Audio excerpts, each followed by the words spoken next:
kuburan itu tuh dijadikan tempat lelakon. Kalau mungkin Kak Sally nggak tahu lelakon itu kayak ritual. Kayak ritualnya itu kuburannya dibongkar.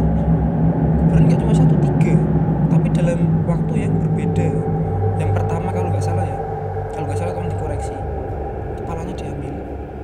Yang kedua itu tangannya yang diambil, yang ketiga kelaminnya yang diambil.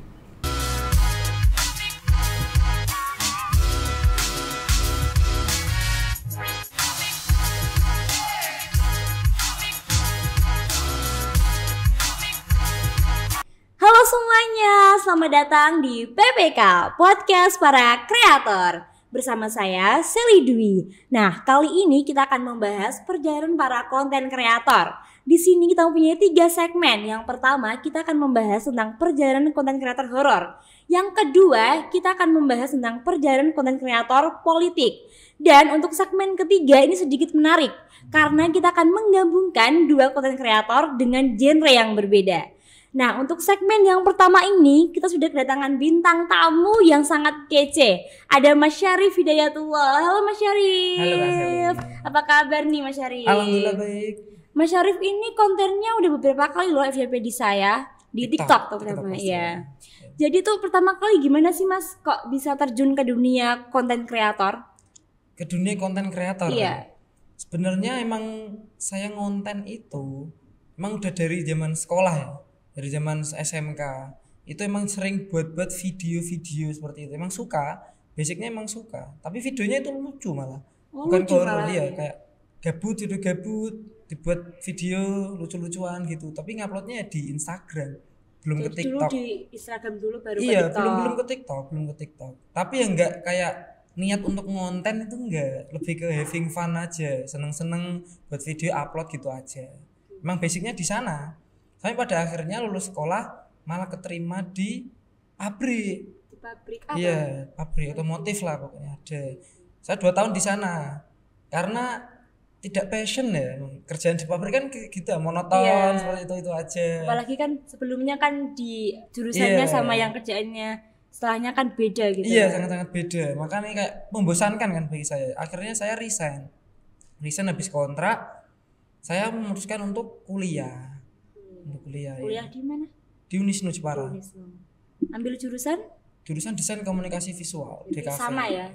Ya. Dulu kan multimedia, tapi sekarang kalau di sini kan desain visual. komunikasi visual. Ya sejalan lah sama kuliahnya.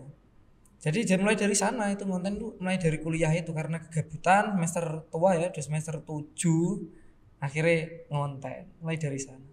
Oh, jadi kan itu kan pertama kali kan Mas Syarifnya enggak horor ya? Lebih Enggak. ke kayak lucu-lucuan gitu. Iya, lebih ke lucu-lucuan. Nah, itu kok bisa ke horor itu gimana ceritanya? Jadi ceritanya itu ada bikin video ya, kan upload di Instagram itu tuh sangat-sangat susah naik. Akhirnya memutuskan untuk cobalah kita berpindah platform ke TikTok. Bikinlah salah satu video itu yang main kartu, tapi yang kalah nanti pusat di kuburan. Nah itu kan ada komedinya, ada horornya kan. Komedinya di main kartunya, horornya di pusat di kuburan. Nah kita gabungin kan, ternyata malah booming, banyak yang nonton. Terus akhirnya malah ditantang temanku, coba sekalian eksplor kuburan, berani tangga gitu. Saya kan orangnya emang suka tantangan ya, jadi ya tak cobain aja, malah keterusan sampai sekarang. Seperti itu. Berawal dari yang tantangan kartu-kartuan itu ke push up di kuburan jadi booming gitu. Iya, di ngerti itu. Akhirnya ditantang tadi temenku, tak cobain, malah keterusan. Kayak enak ya gitu.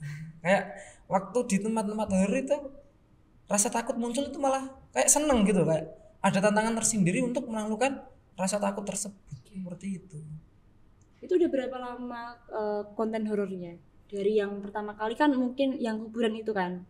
Itu udah berapa lama kira-kira? Mungkin kalau untuk saat ini ya sekitar baru 4 bulanan ya. 4 bulan. Kurang Tapi dari baru 5 banget bulan. ya? Baru banget. Mulai live itu aja. Itu malam 1 suro. Itu baru mulai live. Malam 1 suro. Mungkin sekitar 4 sampai 5 bulan lah mungkin itu. Dari sana. Terus akhirnya kan live ternyata malah rame kan. Emang di Jepara emang belum ada konten kreator horor seperti itu. Akhirnya ya malah rame keterusan. Ya enjoy lah gitu. itu kan sekarang lebih ke apa kayak kuburan atau rumah-rumah angker, rumah-rumah horor gitu. Kalau kebanyakan sih emang milihnya ke kuburan ya. Kuburan. Karena apa? Karena kuburan kan tempat umum. Iya. Untuk perizinannya itu nggak perlu kayak seribet rumah-rumah kosong atau bangunan kosong. Karena kalau rumah-rumah kosong itu langsung ke yang punya. Iya. Yang punya belum tentu mengizinkan seperti itu dan lain-lain.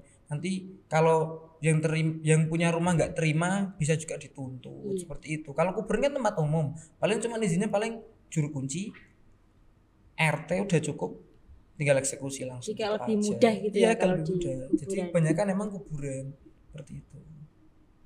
Selama ngonten di rumah horor ada gak sih kayak kejadian-kejadian yang mungkin masnya ini nggak pernah lupa, kayak yang paling horor? Yang paling horor Iya. mungkin ya, yang paling horor ya. Saya untuk saat ini ya, baru tadi malam 75 tempat. 75 tempat itu 75 tempat. iya nggak pernah Banyak melihat. sekali berarti ya? Iya, alhamdulillah ada banyak. Itu nggak pernah lihat wujud untuk hantu seperti apa, itu nggak pernah. Sama sekali nggak pernah. 75 tempat. Pernahnya itu sekali ada anomali kan keanehan ya. Iya. Itu yang nggak bisa tak nalar itu ya pernah di suatu bangunan yang nggak bisa tak sebut bangunannya apa, privasi. Iya. Itu diketawain kayak suara ketawa cewek gitu, kayak suara ketawa cewek, padahal itu posisinya ada dua orang di sana, 2 orang tapi diketawain, padahal akhir-akhir ini aku sendirian nggak pernah ada apa-apain itu gitu. Itu termasuk ya cukup horor lah di sana lah, yang di bangunan itu, tapi nggak bisa tak sebut bangunan apa. Pokoknya ada, kalau penontonku lama pasti tahu di mana itu gitu. Berarti sekarang lebih fokus ke horor ya? Iya, karena tadi udah terlanjur penonton taunya itu Syarif ya kontennya horor, ya udah dilanjutin aja gitu. Karena kan udah dapet keunikan tersendiri dari konten saya gitu. Yang paling jauh tempat yang paling jauh yang pernah Mas kunjungin waktu konten itu di mana? Kalau paling jauh ya pernah di Kudus sih 2 kali saja. Tapi niatannya ya kalau bisa Jepara tak ratain dulu. Kayak ada minta sapa di sana. Kalau emang ada tempat angker di sana tak samperin. Angker beneran nggak? Berani keluar nggak? Nah, kalau udah emang Jepara udah rata semua udah tak samperin, baru niatan ke luar kota seperti itu. Di Kudus itu apa? Kuburan atau kuburan? Dua-duanya kuburan. Malah nggak dapat apa-apa ya di Kudus. Cuman ya niatanku emang waktu di Kudus itu malah lebih ke jaring penonton Kudus seperti ini. Kalau misal kita live di daerah Kudus, penontonnya kan otomatis daerah-daerah Kudus sendiri, gitu. Ya, Jepara tetap ikut, cuman daerah sana itu dapat gitu loh, gitu. Jadi ngundang netizen yang nonton itu untuk komen, karena kan request dari biasanya saya datang itu request dari yang nonton. Jadi mulai dari komentar, terus baru dia DM, terus tak samperin seperti itu. Niatnya gitu. Oke. Berarti kebanyakan mungkin rumah-rumah atau kuburan-kuburan yang dikunjungi Mas ini request dari netizen ya? Iya, emang seperti itu. Dari ada request netizen misal komentar, coba Mas daerah ke sini, pernah ada kejadian ini. Terus kan kayak ceritanya menarik gitu. Jadi tak samperin. Pernah ada cerita seperti ini. Coba Mas ke kuburan sini. Ada salah satu kuburan yang tak anggap ceritanya itu menarik. Saya nggak bilang horor ya. Ceritanya itu menarik. Jadi kuburannya seperti ini.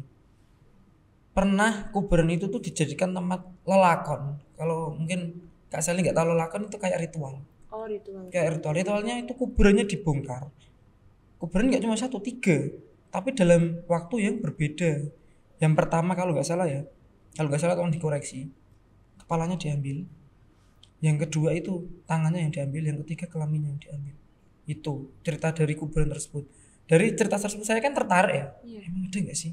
Kalau di tempat ada yang ceritanya seperti itu aja udah bikin serem. Iya, merinding gitu. Ya. Ketika datang ke sana seperti apa? Ternyata ya nggak dapat apa-apa juga. Cerita yang cukup menarik ya Mas Syarif. Mungkin kita sudahi dulu segmen 1 ini dan lanjut segmen kedua dengan bintang tamu seorang konten kreator politik. Jangan kemana-mana, tetap di PPK Podcast para Kreator, karena kita akan bertemu dengan Mas Syarif lagi di segmen ketiga.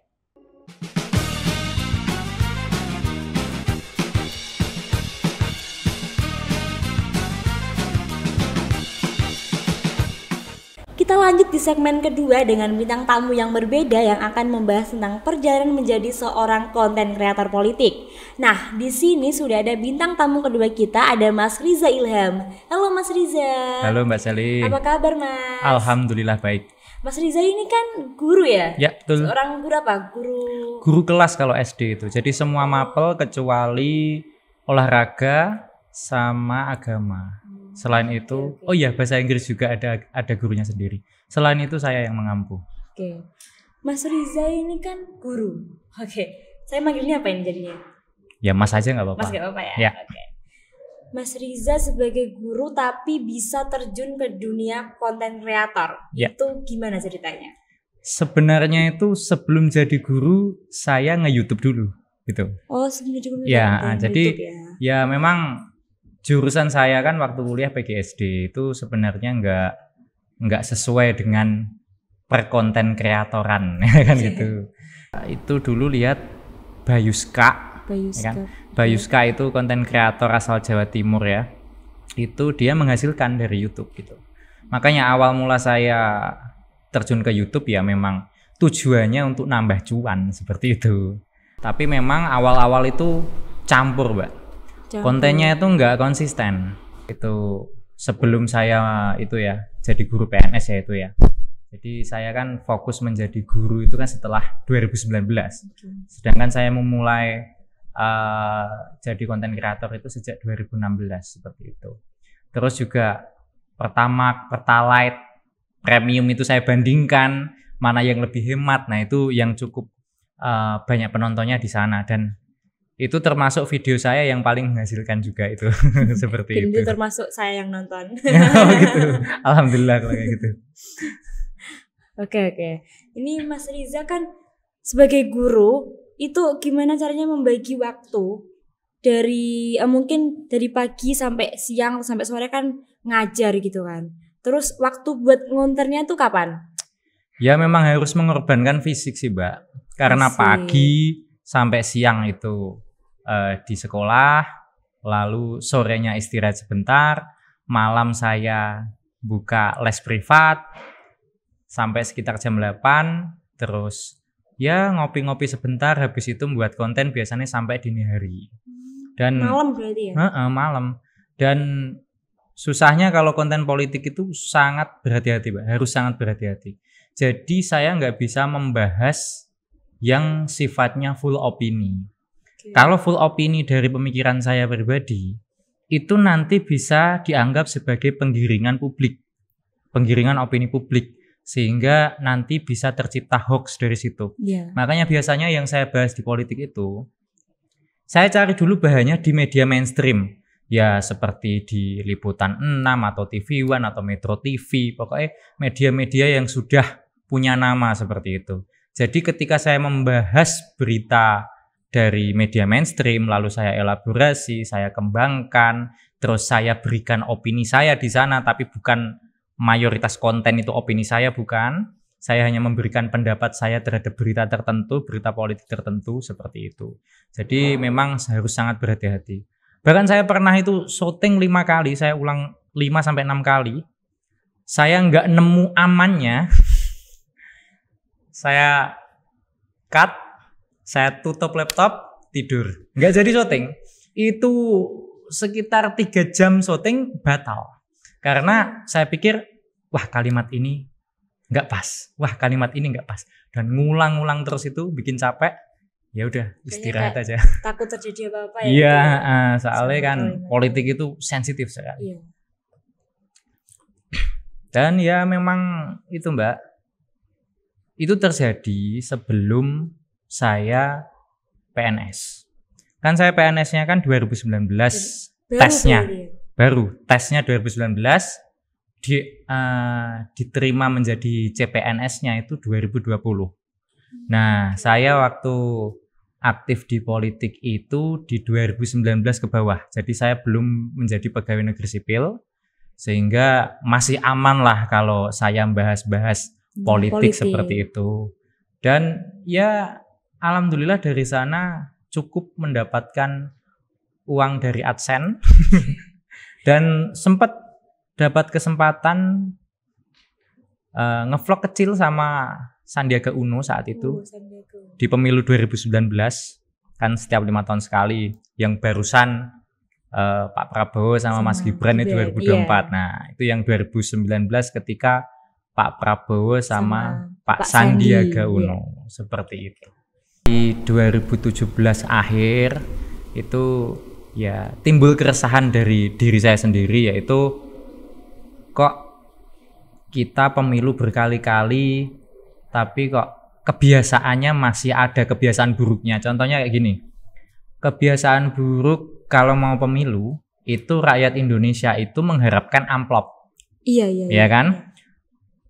Jadi yang saya sering dengar di kucingan atau nasi kucing lah kalau kita bilang itu ya sapa sing duwe duit akeh, sapa sing ngamplop ini paling murah ya sing tak pilih gitu. Itu yang sering saya dengarkan. Lah, saya sebagai orang yang cinta negeri ini boleh sok-sokan. Nah, itu saya ya berpikir, wah kalau seperti ini terus negaraku nggak maju-maju. Pasti Jadi sih. iya, pola pikirnya itu harus diubah. Makanya saya terfikirkan untuk bagaimana kalau saya membuat edukasi politik untuk masyarakat, sehingga paling enggak kalau ada yang nonton video saya itu bisa sedikit tercerahkan bahwa politik itu enggak mengenai amplop siapa yang paling tebal gitu. Itu yang bikin saya resah, makanya saya membuat konten politik itu, karena memang sampai sekarang pun masih banyak yang seperti itu. Oh, jadi itu alasannya Mas Riza buat bikin konten-konten politik gitu ya Iya, termasuknya. betul. Salah satu alasannya yaitu untuk mengedukasi masyarakat supaya pola pikirnya itu berubah. Enggak selalu politik itu harus nunggu amplop seperti itu. Tentang uang. Ya kayak kemarin di pemilu kemarin aja, habis coblosan itu toko baju rame loh. Toko baju? Toko baju apa itu? Toko baju, semua toko baju di Jepara itu rame setelah pemilu. Kenapa? Tahu nggak kira-kira? Enggak, kenapa sih? Karena dapat amplop banyak. Oh, Gitu. Oke. Apalagi kalau pemilihan legislatif. Saya nggak sebut politisnya siapa. Pemilihan legislatif itu teman-teman saya ngirim, aku dapat dari ini, ada fotonya, terus disuruh milih siapa, dan gede mbak amplopnya. Satu orang 100.000. Bayangkan satu rumah ada 5 orang 500.000. Lumayan. Itu baru satu rumah loh. Itu dari satu calon loh. Bayangkan calon legislatif itu ada belasan sampai puluhan. Satu orang itu bisa dapat paling enggak itu ya 700 itu minimal. Makanya setelah itu toko baju ramai. Karena kita habis dapat uang. Dapat amplop. Nah, tapi kita nggak bisa melihat itu sebagai sisi positif. Karena kalau kita memilih orang yang ngasih amplop, orang yang ngasih amplop ini pasti kalau dapat jabatan, dia kan berpikir bagaimana modalku ngasih amplop itu bisa balik. Iya. Akhirnya mereka akan korupsi. Nah, jadi ketika kita milih orang karena amplopnya yang tebel, artinya secara tidak langsung kita milih koruptor. Nah, gitu. Tantangan apa sih yang Kak Riza temui saat menjadi seorang konten kreator politik? Ya. Tantangannya biasanya nyinyiran netizen. Pasti sih itu pasti. Iya, pasti. Karena ya sebaik-baik orang itu pasti ada yang membenci. Wong Nabi Muhammad yang sebaik itu aja pembencinya banyak, ya kan. Nah, dan seburuk-buruk orang itu pasti ada yang membela, gitu loh. Jadi saya nggak terlalu ambil pusing terhadap nyinyiran netizen. Cuma yang bikin saya agak risih itu ketika sumpah serapah keluar atau tuduhan-tuduhan kayak kamu buzzer ya. Kamu dibayar berapa seperti itu. Padahal nggak ada yang bayar saya. Sama sekali nggak ada yang bayar saya. Saya murni ingin mengedukasi masyarakat. Cerita yang cukup menarik ya Mas Riza. Mungkin kita sudahi dulu segmen kedua ini dan lanjut ke segmen ketiga dengan 2 bintang tamu kita yang akan kita gabungkan menjadi satu.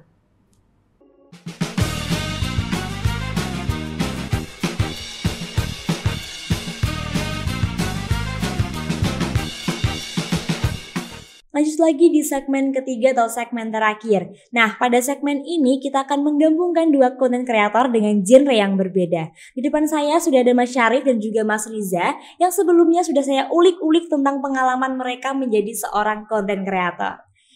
Mas Syarif sama Mas Riza ini kan konten kreator yang berbeda platform ya? Ya, betul. Coba sih ceritain kekurangan dan kelebihan dari masing-masing platform. Mungkin dari Mas Syarif dulu. Kalau saya kan emang mainnya di TikTok. Ya. Jadi saya ceritain dikit lah kalau kelebihan TikTok. Kalau TikTok itu kan dia cara mendapatkan uang itu kan dari gift. Paling lumrah lah dari gift. Maksudnya syarat giftnya itu enaknya dia cuma butuh 300 pengikut. Enak itu. Enaknya 300 pengikut itu kan bukan suatu hal yang sulit sih. 300 pengikut kan sedikit ya. Gak butuh waktu lama. Nah, yang sulitnya adalah siapa yang nge-give gitu aja. Nah, caranya adalah dengan membuat konten yang semenarik mungkin. Itu kelebihan yang saya kira dimiliki oleh TikTok ya.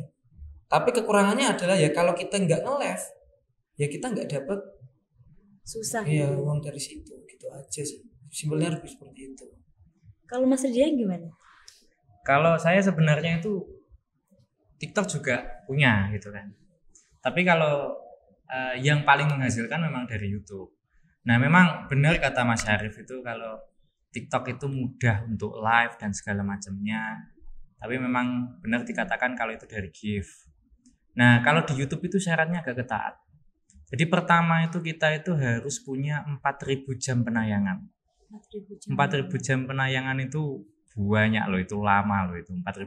Kita kan kalau nonton video kan paling 3 menit skip, 3 menit skip. Itu 4.000 jam. Enggak cuma itu, kita juga harus punya 1.000 subscriber dulu. Nah, baru nanti kita bisa memasukkan data-data di mana akan di-approve sama pusatnya di Amerika sana. Kalau di-approve, monetasi aman, baru bisa dapat iklan, seperti itu. Tentunya ada kayak gift itu juga ada Mas Syarif, cuma sama ketika live juga. Biasanya para gamers yang kayak gitu, dapat gift ketika live streaming gamers. Kalau TikTok saya sedikit mengulas ya.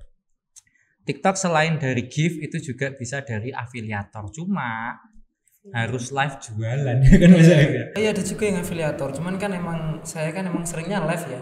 Jadi enggak begitu berkecimpung di afiliator. Kalau afiliator juga aslinya mudah, cuma buat video, taruh link produk. Kalau ada yang check out dari link tersebut, nanti dapat komisi berapa persen, tergantung perjanjian sama saya. Cuma paling simple memang live. Ya namanya TikTok, YouTube itu sebenarnya itu kan pelarian hiburan dari TV kan. Ya makanya orang nonton TikTok, nonton YouTube itu sebenarnya itu pengen terhibur. Makanya kayak konten politik yang saya buat itu hanya ditonton oleh orang-orang tertentu. Karena sudah capek di dunia nyata kerja, nonton YouTube malah suruh mikir politik, ya kan? Seperti itu. Dan Mas Syarif, aku penasaran, gift paling banyak apa? Sementara ini paus. Paus, sama berarti. Tapi baru dapat 1 paus. Kalau Mas Syarif berapa paus tuh? Berkali-kali pasti live-nya 5 ya. Harus lumayan lah itu ahli. Apa sih rencana Mas Syarif sama Mas Riza untuk kedepannya? Mungkin agar bisa lebih ramai atau lebih booming lagi konten-kontennya. Kalau saya ya pastinya ingin nyoba tempat-tempat yang menurut masyarakat itu adalah tempat yang angker. Tak cobain, contohnya ya RSK Tayu. RSK Tayu kan udah terkenal. Iya benar. Tapi ini mungkin udah jadi rahasia umum ya. Kalau masuk ke sana itu udah ada jatah preman. Bisa nyampe 1,5 sampai 2,5 juta sekali masuk itu. Sekali masuk itu segitu, Kak Sally. Jadi ya mikir-mikir, tapi ya pengen ke sana gitu. Kalau untuk konten kreator pemula seperti saya ya mungkin masih mikir-mikir. Mungkin kalau udah ke depannya udah pasti pengen ke sana. Bukan mikir-mikir itu ketemu makhluk gituan ya. Enggak, mikir-mikir preman itu ya. Kalau masalah hantu-hantunya udah terserah. Benar. Gitu. Sekarang masih banyak ya kayak preman-preman gitu yang kalau ngadeng-ngadeng. sedengeran saya ya emang di RSK Tayu aja. Enggak, bukan preman yang ada di jalan enggak. Jadi dia tuh kayak minta jatah gitu loh. Jadi kan tempat itu emang terbengkalai. Emang udah enggak diurus yayasan. Jadi ada kayak preman kampung yang emang satu kampung dengan RSK Tayu. akhirnya dia kayak minta lah karena sering dibuat konten harus gini gitu. Mungkin itu Mbak, karena wah ini buat konten nih, dapat cuan nih, bagi-bagi. Iya. Seperti itu. Kayak gitu. Jadi dia mau untungnya juga Hmm. gitu. Kalau rencana saya ke depan sih mah pasti ini mengunjungi tempat-tempat yang di mata masyarakat udah itu aja. Kalau Mas Rizanya gimana? Oh, kalau saya rencana memang saya akan buat konten terbaru mengenai perpolitikan Indonesia. Tentunya dengan sangat berhati-hati karena sekarang saya ini PNS. Iya. Saya nggak boleh menunjukkan keberpihakan kepada sosok politik tertentu. Jadi saya hanya bisa berkomentar sebagai masyarakat seperti itu. Ya tujuannya ya memang untuk mengedukasi masyarakat. Jadi saya kedepannya akan lebih menambah konten lagi seperti itu sih. Semakin banyak konten, semakin banyak edukasi politik. Seperti itu sih rencana saya. Oke. Apa sih pesan yang ingin disampaikan dari Mas Syarif ataupun Mas Riza untuk mungkin masyarakat-masyarakat di luar yang ingin terjun ke dunia konten kreator? Mas Syarif dulu, monggo. Mas saya kalau pesan yang ingin disampaikan apa ya? Kalau ingin terjun ke dunia konten kreator, saya saran untuk jangan mikir buat yang lebih baik, tapi buat yang lebih beda. Karena menurut saya sedikit lebih beda itu lebih baik daripada sedikit lebih baik. Iya. Jadi yang beda itu biasanya yang dilirik. Betul. Kalau menurut saya seperti itu. Contoh aja kayak pesulap merah. Apakah dia di aslinya itu memang rambutnya merah? Kan enggak. Dia menggunakan kostum tersebut supaya mudah diingat oleh penonton. Menarik. Nah, begitu pula dengan konten-konten saya. Makanya saya sering menggunakan sweater yang enggak pernah ganti. Kalau merhatiin pasti tahu sweater enggak pernah ganti. Memang itu memang buat personal ciri branding. khas. Iya. Makanya orang kayak sweatermu kok enggak pernah ganti ya. Memang itu tujuannya biar mudah diingat seperti itu. Kalau Mas Riza? Kalau saya untuk pesan untuk masyarakat yang pengen jadi konten kreator, pertama jangan mikir gear yang mahal dulu. Aku harus beli kamera nih, aku harus beli komputer spek dewa nih. Nggak.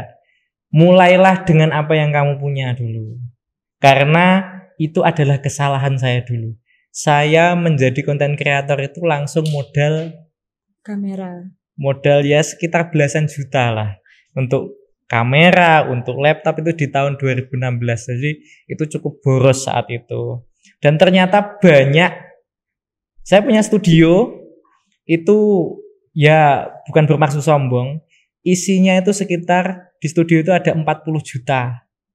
Tapi nggak kepake gitu loh. Rugi jadinya.